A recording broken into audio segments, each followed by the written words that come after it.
Mapagpalang araw po sa ating lahat. Ako po si Emmanuel Alejandre. Ito po ang aking daily devotion ngayong April 16, and for today, ating pong pag-uusapan kung ano ang pinagkapareho ng demonyo at Kristiyano.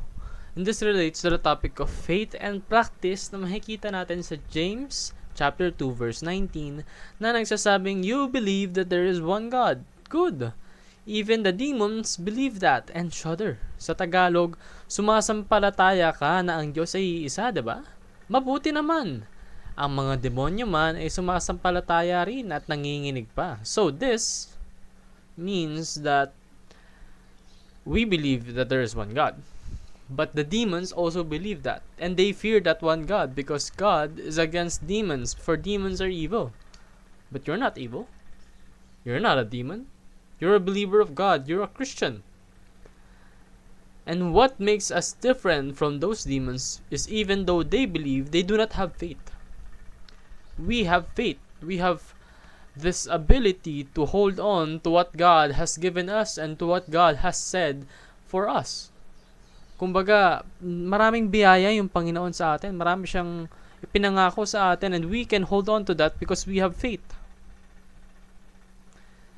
The faith that gives us direction. And that direction can only be taken upon by those who are obedient with God. Yung direction po na binibigay sa atin ng ating pananampalataya ay ating matatahak lamang kung tayo susunod sa Kanya.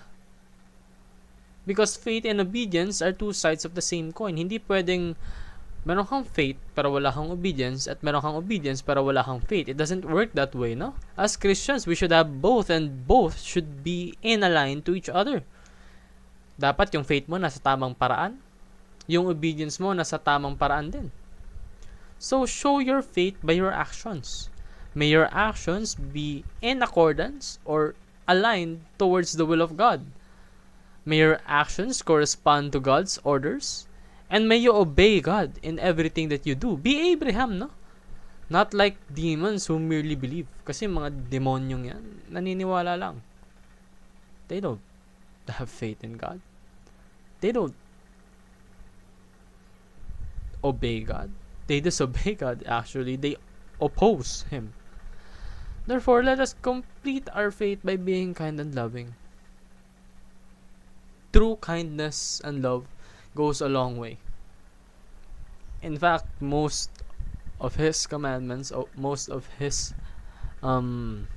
teachings teach love and kindness. So, let's do that. Yan lamang po ang aking daily devotion. Maraming salamat sa pakikinig. Pagpalain po tayong lahat, and let us all give glory to God.